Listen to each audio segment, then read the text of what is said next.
Sometimes some of my ideas are too elevated for myself, and I tend to forget them. But I know, even though I keep forgetting, that art, religion, and philosophy are more real, more true than what people call reality. So reality must be understood and interpreted through the mediation of art, religion, and philosophy. And in this video, I will try to be fully culturally Hegelian. I will recommend two songs, Disturbia by Rihanna and Till I Collapse by Eminem. And if you want to have a full experience of my videos, I recommend that you should listen to the songs before or after. You decide. I will comment the fight scene between Bane and Batman in The Dark Knight Rises, the fight scene in the sewers. I will comment the first chapter of Ride the Tiger by Julius Evola. I will talk about the relationship between order and chaos, tradition and modernity, light and dark, a little bit of mathematics, virtue and vice, and I will comment passages from Hegel's Logic of Essence concerning opposition, contradiction, and positive and negative. And I will try to make a relatively coherent whole out of all these apparently diverse and separated elements. But cultural Hegelianism seeks to make connections and to understand and to enlighten myself and others. So yeah, the two songs, I will put the link in the description below, are Disturbia by Rihanna and Till I Collapse by Eminem, and I recommend that you should listen to them. I will try to explain that there is a dialectical relationship between order and chaos and modernity and what the traditionalists call tradition.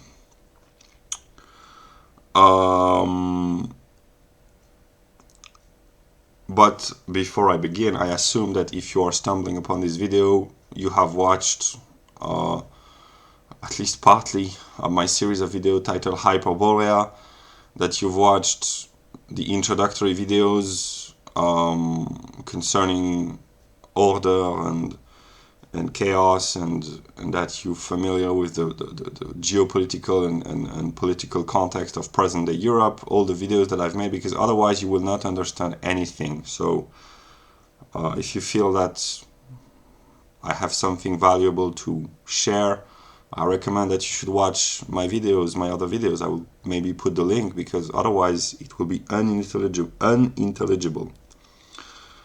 So about The Dark Knight Rises.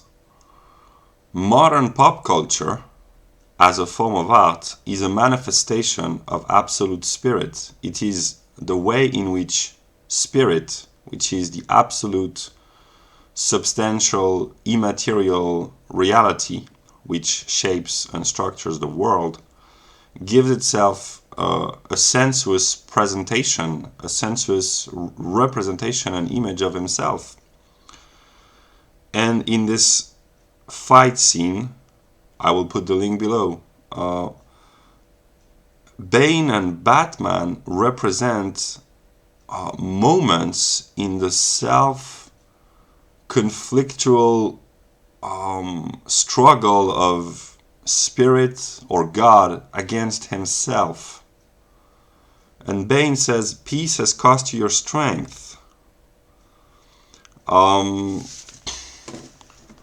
theatricality and deception are powerful agents to the uninitiated, but we are initiated, aren't we? And if you have watched the series of videos on the Hyperboreans, if you have taken the time to intellectually digest them, you should be initiated partly, and you should be able to, if you have gone through the initiation process of what I call the phenomenology of the European mind, you should be able to see through parts of the deception.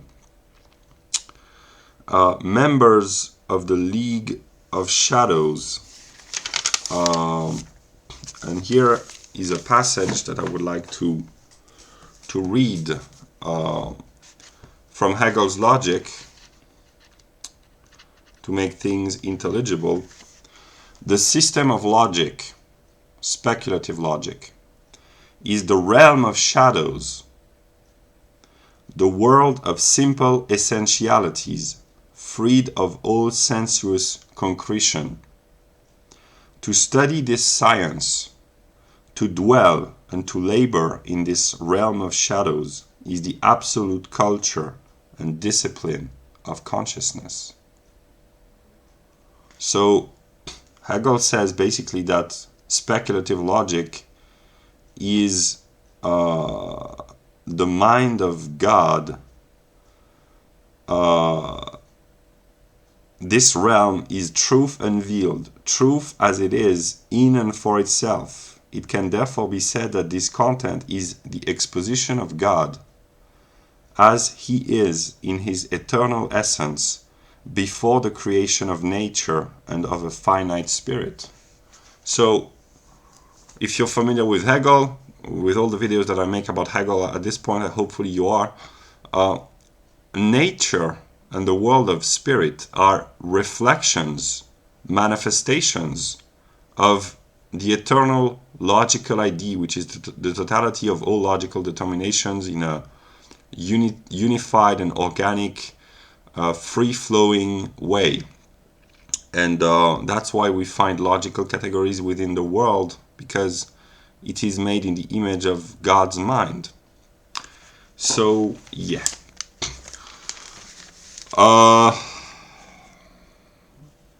And then Bane, which represents a moment of God's process, says, we are members of the League of Shadows, and you betrayed us. And Batman says, us? You were excommunicated by a gang of psychopaths.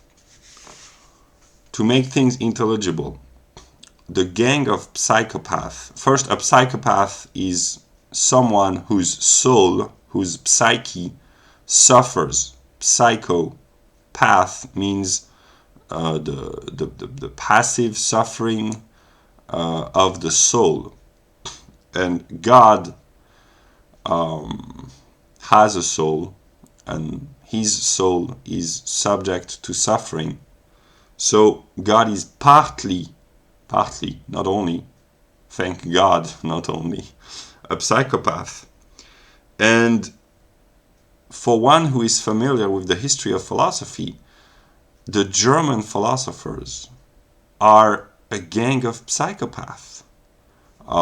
Leibniz, Fichte, Schelling, Hegel, Schopenhauer, Nietzsche, Heidegger, and the negative in the view of Hegel is the moment of God who has been separated from the divine totality and who is thrown into the world, confronting the substance, and who is excommunicated until he reestablishes identity with his spiritual family from this this gang of German philosophers, one might say. You fight like a young man, nothing held back. That's admirable, but mistaken. I try to share all my best ideas. I am in a spiritual struggle against myself, and I have shared all my greatest books, so people can use my own books against me and my own words against me. And I share most of my best ideas, and I have no backup plan. I embrace cultural Hegelianism fully, but I have no second option, so yeah. And then Bane says, I was molded by the dark. And there's this very intriguing sentence that I often quote from Jacob Boehme, talking about God. The eternal free will has introduced itself into darkness, pain and source, and so also through the darkness into the fire and light, even into a kingdom of joy, in order that the nothing might be known in the something. So, I don't know if it's true, but there is this idea when one understands moments or aspects of God, that God is this will which extracted itself out of a primordial nothingness. So God was born in the void, the nothing, and there is an aspect of God who is afraid of his own dark, and that's kind of problematic if God is afraid of himself. So yeah. And then he says, I will break you. God is confronting himself, because we are all within God. We are all moments of God. And a part of me knows that God, which is the substance confronting me, will break me. Because I broke, I don't remember having done it, but I guess I must have, because we are a broken totality. I broke the divine unity because I am the negative. And he says, I was wondering what would break first, your spirit or your body. And I must find the strength to maintain my spiritual identity through my own being broken apart in a way. And this is the birth of spirit, that towards which I am not very successfully for now, but trying to work. So yeah. So that was a scene that I felt I needed to comment, because yeah.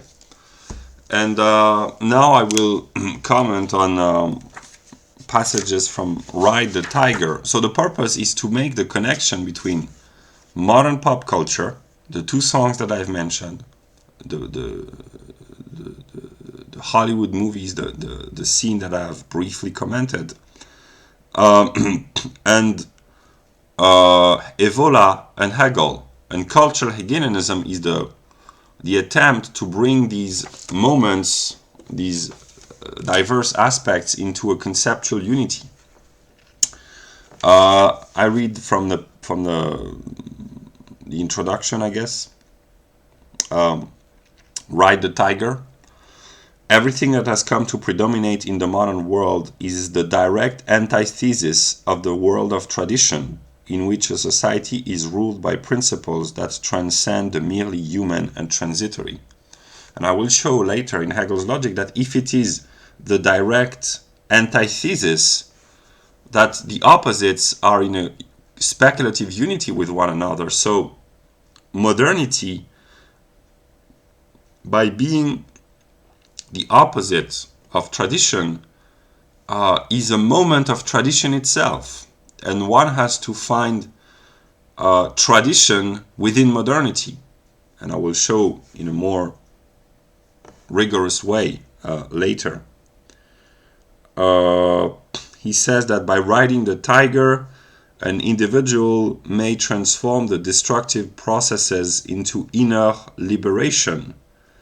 And the Kali Yuga, the Dark Age, the decadent path onto which we are all chained, I guess, is an opportunity for bringing about order and liberation.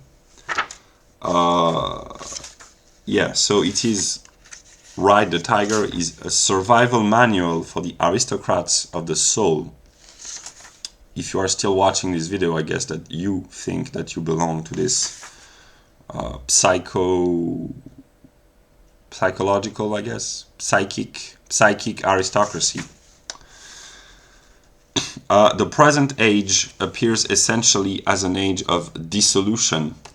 And here we have the ambiguity of the relationship between order and chaos, because to be dissolved means to, in a part, it can mean to rejoin and reunite in a divine unity. To lose your limited self and to gain a higher self means to be dissolved into a higher spiritual entity. So that's the positive aspect of dissolution. The negative aspect is the dissolution of order, the appearance of chaos, when the structure and the hierarchy and the order of society is being dissolved by negative forces, as they call them. What kind of conduct and what form of existence are appropriate under the circumstances for a particular human type?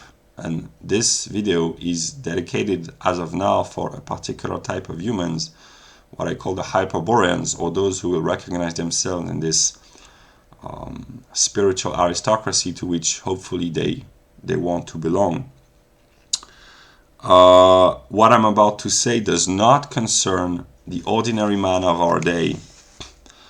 I have in mind the man who finds himself involved in today's world, even at its most problematic and paroxysmal points, yet he does not belong inwardly to such a world. So if you feel that you belong to a higher order of reality, one might say, he feels himself, in essence, as belonging to a different race from that of the overwhelming majority of his contemporaries. Do you feel that you have this spiritual longing within you? The natural place for such a man, the land in which he would not be a stranger, is the world of tradition. And my efforts are produced to show myself and others that what Evola calls tradition, what Hegel calls philosophy or truth, is the unity of tradition, philosophy, and modern pop culture. It's the unity of the three aspects, which is the real tradition. And it must include within itself the entire development of modern world history and all its aspects, of course. A civilization or society is traditional when it is ruled by principles that transcend what is merely human and individual, and when all its sectors are formed and ordered from above. And what comes from above is speculative logic, and directed to what is above, directed towards the understanding of speculative logic. I will make serious comments about Hegel's logic later. Beyond the variety of historical forms, there has existed an essentially identical and constant world of tradition. So he says that tradition is that spiritual truth which is capable of maintaining itself beyond the variety, the diversity, the multiplicity of historical forms. So if tradition is really essentially identical to itself in its difference, and here we're entering the realm of essence, as Hegel says in his logic, then tradition must be capable of having maintained itself within modernity and within the decadent aspect of the modern West. And I know it has, because in my view, tradition can be found in modern pop culture because it expresses deep truth. One just needs to have the proper lens, the proper view in order to understand. Everything that has come to predominate in the modern world is the exact antithesis of any traditional type of civilization. The circumstances make it increasingly unlikely that anyone, starting from the values of tradition, could take actions or reactions of a certain efficacy that would provoke any real change in a current state of affair.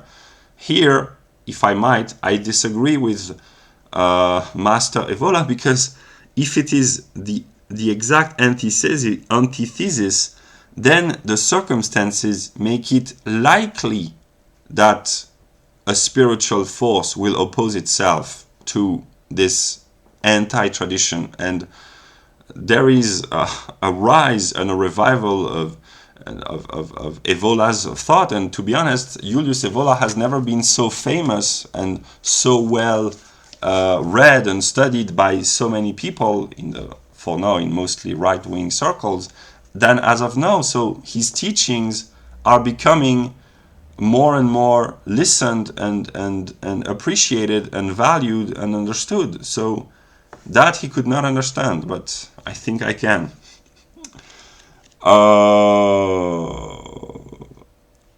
There are few men who still, among the ruins and the dissolution, feel that they belong to that other world, the world from above, which is what he calls the world of tradition, which is what I call the world of speculative logic.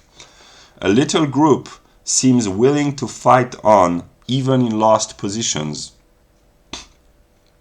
so long as it does not yield, does not compromise itself by giving it to the seductions that would condition any success it might have. Yeah. There are men who are blessed with the opportunity for material isolation, which enables them to have a detached view and a more clear understanding of the process at work. And this is precisely the type of man that the present book has in mind. There are no longer organizations or institutions that would enable men to realize themselves wholly, but the very chaotic structure of modernity forces the spiritual seekers to go on an initiatic path, a path of self-discovery, a path of self-identification, and this lack of institutional organization which would teach and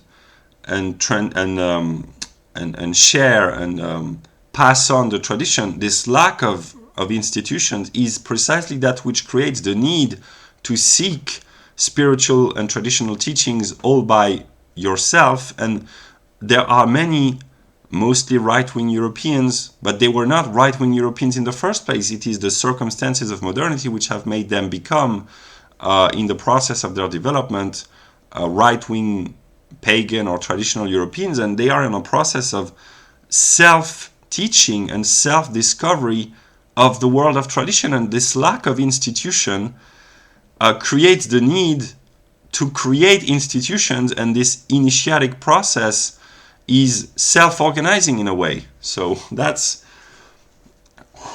if I might say, that's kind of brilliant, to be honest.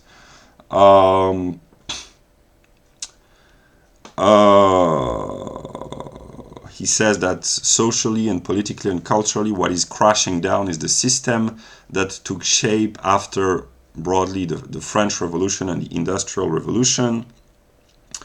He complains about the bourgeois world. So that's why he's beyond left and right, because we have today complaints about the bourgeoisie, both in the radical left-wing circles and the radical right-wing circles. So they, although they are opposed, they are in agreement with this view.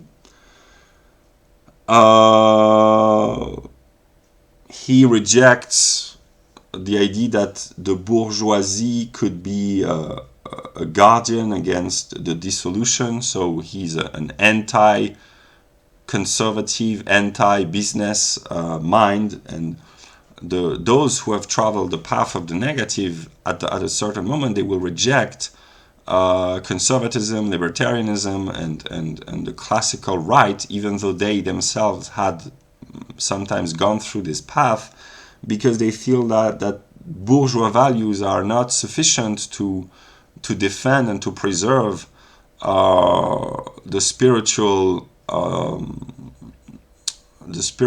wealth and the spiritual value in that they find, I believe, in the European ideal, or the traditional ideal, or the pagan ideal, or whatever. The subversive forces, all the more vigorous and aggressive, but in a dialectical fashion, subversion must create its own subversion by bringing forth forces of order. So subversion is the subversion of itself and brings forth order. And I will explain this in my comments on Hegel's logic.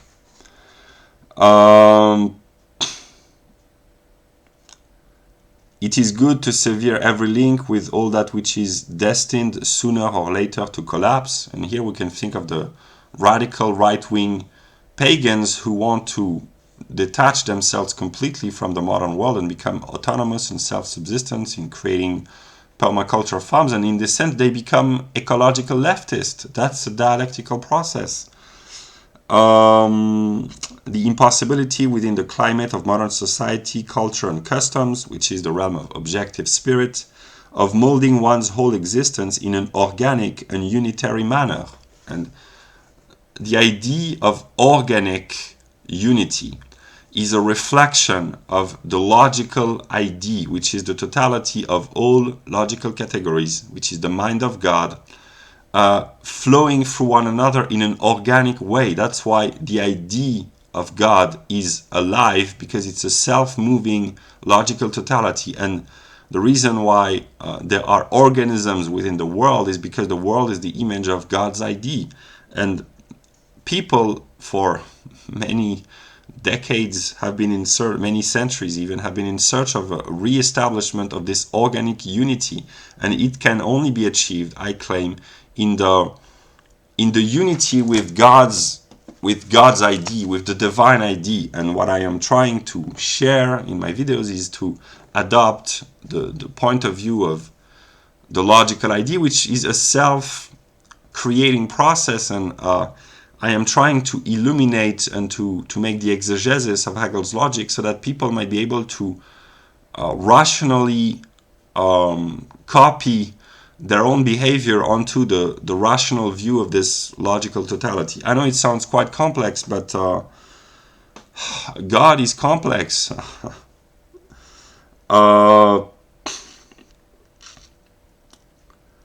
He talks about the will, or the need to remain inwardly determined and governed by a completely different spirit, the spirit of speculative logic. He says that trying to prolong to artificially prolong the life of what is wavering and belong to yesterday's world might be useless. And he talks about the destructive process. And then at the end of the first chapter, he mentions, guess who? Hegel. Consequently, the crisis of the modern world could represent, in Hegel's terms, a negation of the negation. Evola was a profoundly speculative man, so as to signify a phenomenon that, in its own way, is positive. He understood everything.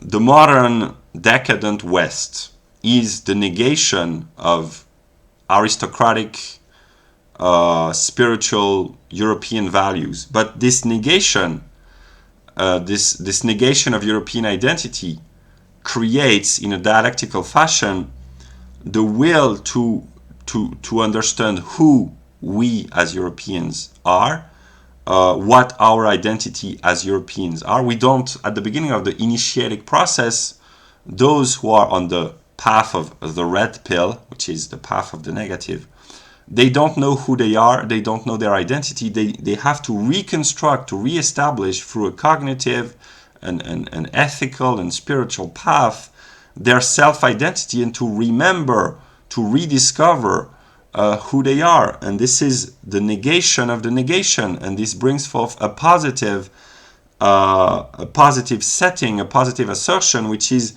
the creation of a spiritual race, not a biological race, a spiritual race of enlightened minds and figures of consciousness in the right-wing pagan communities for now, who have self-enlightened. They have been seeking their own light on this process, and I'm just here with the perspective of the negative to show them the broad picture so that they might have a clear view of themselves and of the process, and to awaken, to reawaken to their divine identity. And I will I will stop there. For now, I wanted to comment Hegel's logic, but the video is already too long. But I will make a separate video in which I will comment this video and also the previous videos about order, chaos, modernity, tradition, and the geopolitical context in present-day Europe. I will put the links. I will comment them from a rigorously logical perspective by commenting Hegel's logic. So if you think that there is value to be found in this video and the previous ones, take the time, if you believe that I have something interesting to say, to watch the next video also, and to carefully think about the ideas that I express, because yeah,